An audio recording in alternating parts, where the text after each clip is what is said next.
Hello and welcome to the February 22nd issue of the Under the Umbrella podcast from the Big Green Umbrella Media Studio. I'm one of your hosts, Cody Williams, Cityview reporter with Tammy Pearson, Iowa Living Magazine's editor. Tammy. What a lovely morning we have.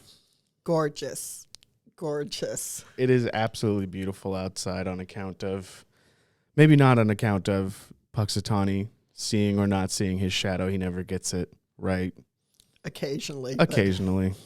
According to what I read, less than half the time. Yeah, less than half the time. Which means he's usually wrong. But we'll take okay. it. We'll take it this year. We did get to have a lot of fun this morning, though. That's for sure. Yes. Setting up for our Cityview event, the Chocolate Walk. That'll be in the West Glen Town Center tomorrow night. Here is an office. We set up a bunch of the chocolates that are going to be there for your tasting. If you'd like to buy a ticket, you can get a ticket at chocolatewalk.dmcityview.com. Going to be a lot of fun. It was fun packaging the chocolates, although I have to say it was a little bit of a torture as well, since we only got to look at them. Yeah, that was a little upsetting just because I just wanted to take one every time I did a little package. I wanted to take one and pop it in. And there were like several varieties, so I wanted to try them all, which fortunately I didn't get to, or I probably would have a bellyache right now. But that's true. They look good. So they look good, and they're definitely worth the ticket. So make sure you buy a ticket. That'll be tomorrow night in the West Glen Town Center. Should be a ton of fun. Have you been to the Chocolate Walk before? I have, yes. Mm-hmm. Yes, it is fun. And if you like chocolate, chocolate drinks, chocolate candies, hey, it's heaven. A lot of fun supporting businesses, too, there. That'll have all of their respective creations on display. So make sure you buy a ticket, chocolatewalk.dmcityview.com. You can find tickets there. Or you can get a walk-up ticket, I believe. Yes. Yes, you can walk up. That'll be a little bit more, but it'll be worth it. It'll be worth it nonetheless. Every cent. Every cent. All right, Tammy. Takes us to the all-important joke of the week. Whoa. Okay. Why was the pig's apartment featured in the magazine? And I actually have two answers to this one. Oh, you got two? Yeah. Oh, then they have to get it. They have to get it. Yes. They have to know. Think it over. Think it over. Think it over while I tell you about some of the Cityview stories that we have from the February edition. These are some of the last ones that we're going to go over before we get into March, so make sure to check these out. I'm going to tell you a little bit about them, though, starting with Center Stage, From Stage Famine to Performance Feast. John Busby writes about all of the enticing plays that were going to and certainly got people out of their seats in February or out of their homes during, the cold has mostly subsided this month, and a lot of great shows out there. Some of the shows in the story have since passed since the story's been out, but you can still find these plays that are mentioned in the story. Music Man Jr. by Class Act Productions, Ballet Des Moines performing a sneak peek tonight at Big Grove Brewery for their upcoming performances, and Les Mis at the Des Moines Performing Arts Center, and at Dixie's Never Wear a Tube Top While Riding a Mechanical Bull. Those will both be at the Civic Center these coming weeks. That is good advice. That is very good advice. I can't say that I've had to follow it before, but if I'm on a mechanical bull, I will not wear a tube top. Have you been on a mechanical bull? I don't think so. The Ankeny Chamber event last week had a mechanical bull there. I had no desire to have it moving, but I thought it would be fun to sit on it and pretend. You take a still photo with your arms flailing. Ooh. People think you're riding the mechanical bull. But alas, I didn't want to embarrass my coworkers. Oh, no, I think you would have given quite the show. That's exactly why I would have embarrassed my coworkers. But anyway, yeah, a lot of great shows that you can catch up on, and he goes into a lot more detail in that story, so make sure to check that out, written by John Busby. Next up, Cars in the City. Jackie Wilson wrote about the Subaru Crosstrek. The all-wheel drive car is fantastic. I test drove a few of these when I was looking for a new car a few months back. They're really nice. I didn't test drive one of these newer ones, one of the 2023s that Jackie was riding around in, but some 2018s, some 2019s, they're super nice cars.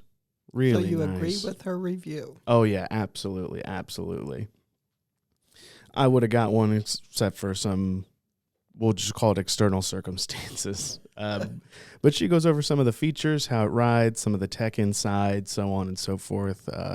Those stories are always fun. Gives you a nice, feel of what's going on in the car market. A lot of cool stuff out there, as always. The new technology. Goodness. It's amazing. Right before it was just, all right, they got backup cameras. Now you could probably engineer a super weapon in one of these cars. They got so much going on. Well, if they can parallel park, they're amazing. The automatic parallel parks and whatnot. Yes. A lot of great stuff in there, though. A lot of great stuff in there, as always, written by Jackie Wilson. Next up, Political Mercury. This is about what Tom Harkin would do if he were to run for political office in 2024. The former senator served Iowa for 30 years, and he told Douglas Burns the three main issues he'd run on if he were trying to make a comeback. 1, no public tax for religious schools. 2, government should not be able to take your private property for a private company. And 3, reproductive freedom for women. And he talked about much more, including not to count on him writing a memoir, which I feel like he could write a fantastic memoir. I would read it, yes. Mm-hmm. He served our state. Oh, must have been a lot of interesting things going on in the Senate over those 30 years. Yeah, and then I think for another 10 years before that, he served in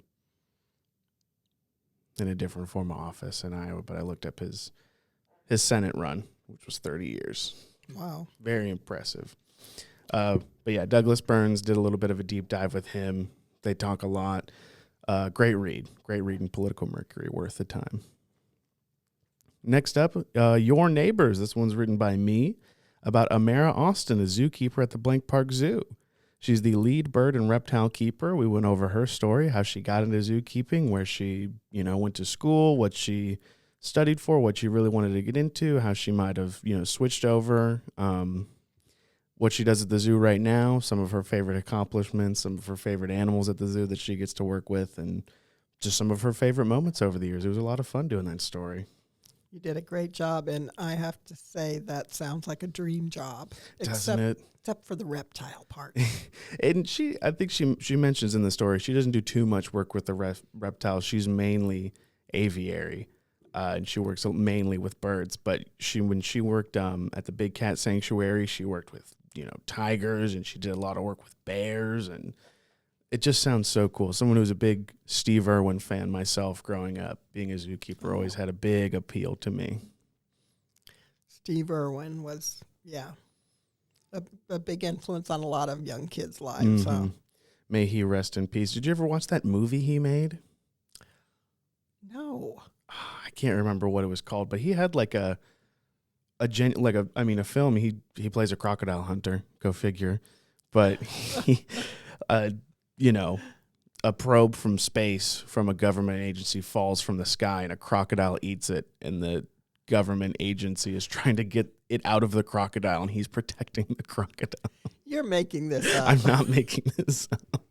It's one of my favorite movies of all time. I've seen it probably 100 times, Tammy. It's an awesome movie.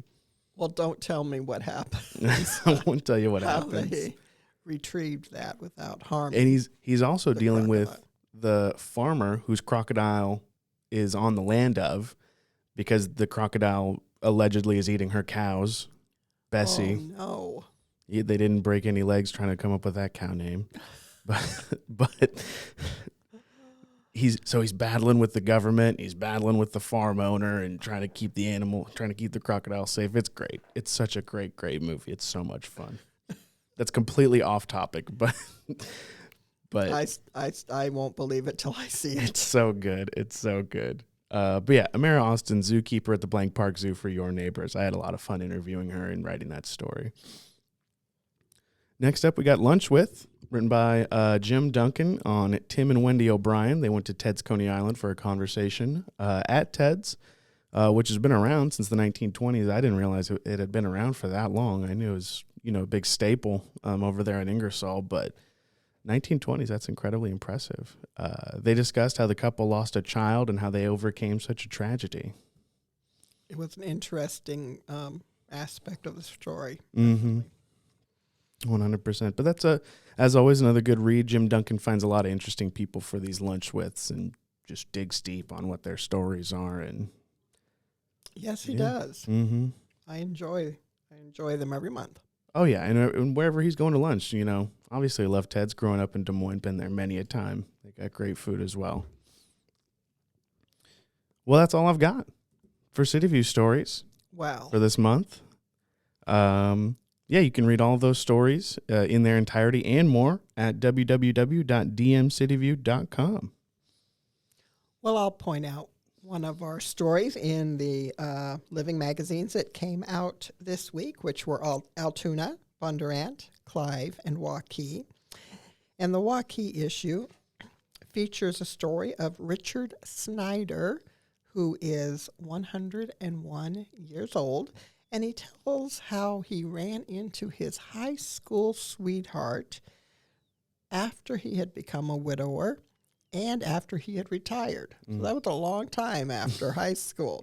Ran into his high school sweetheart, and, well, the rest became history. The two were married, and he had a wonderful life, he said. He said it's been very blessed, and he shares some of the highlights of that.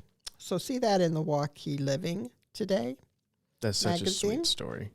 Yes, and read all of our Iowa Living magazines at www.iowalivingmagazines.com.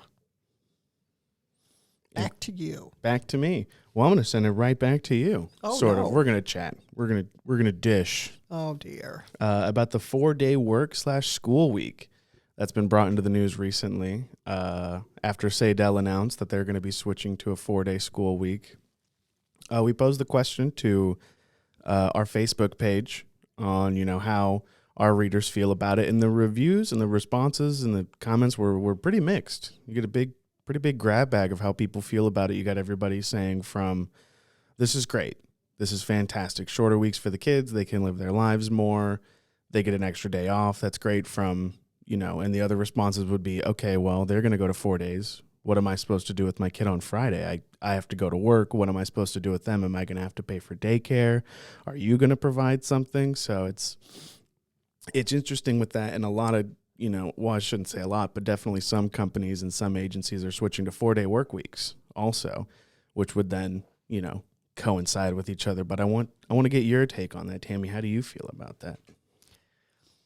Well, as a parent, my kids are long gone from child care needs, but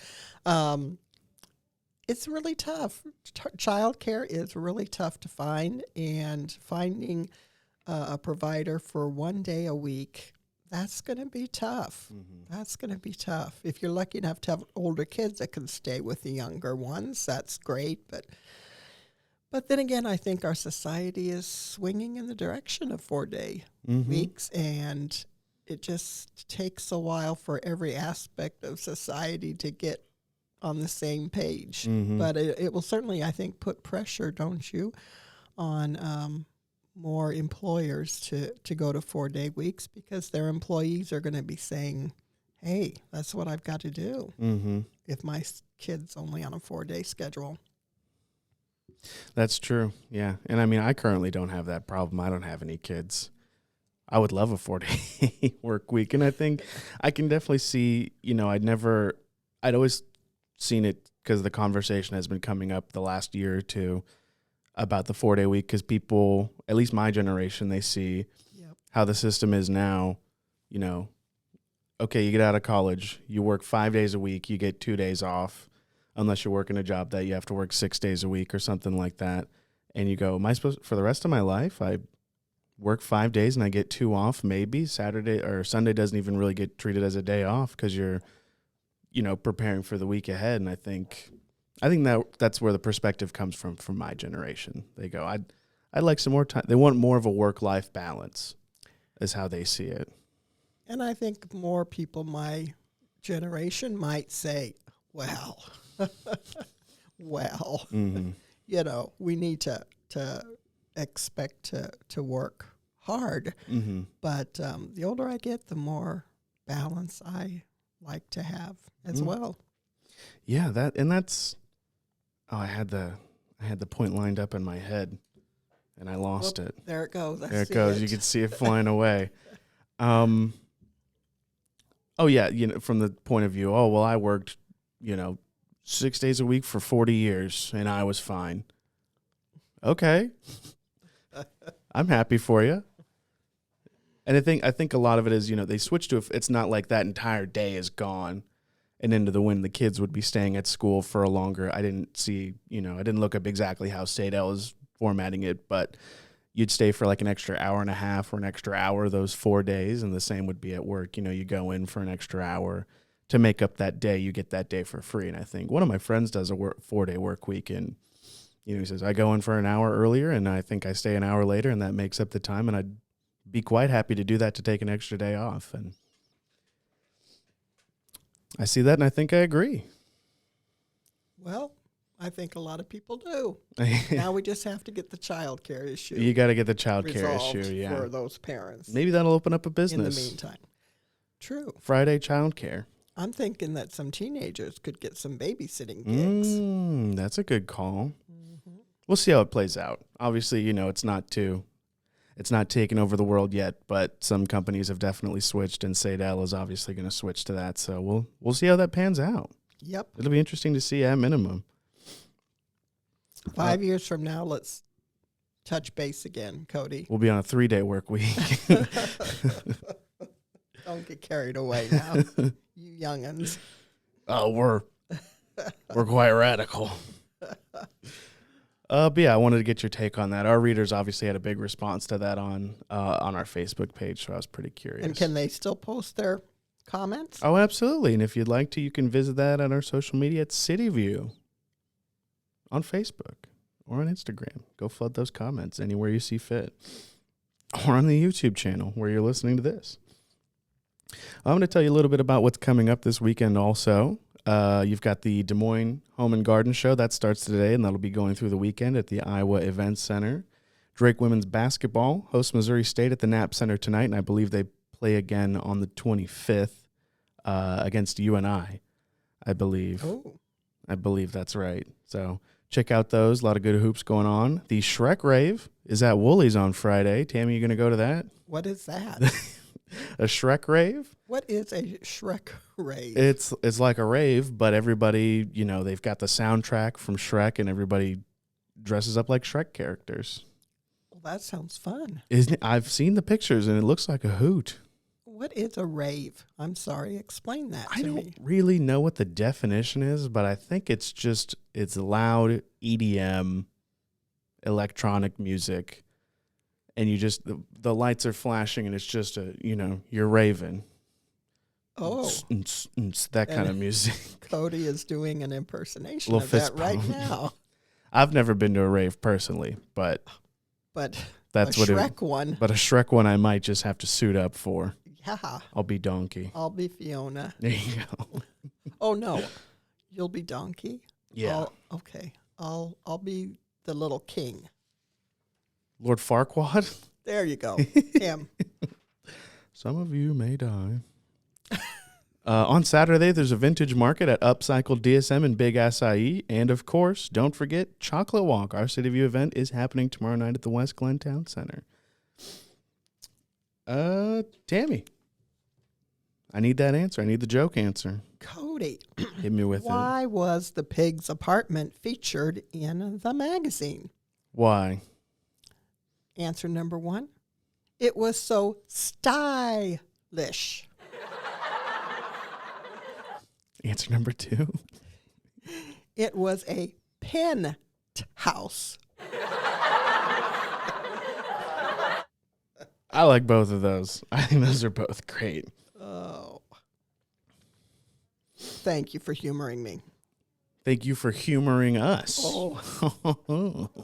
Clever. Clever. Well, that does it for us here at the Big Green Umbrella Media Studio. I want to thank you all for listening to the Under the Umbrella podcast.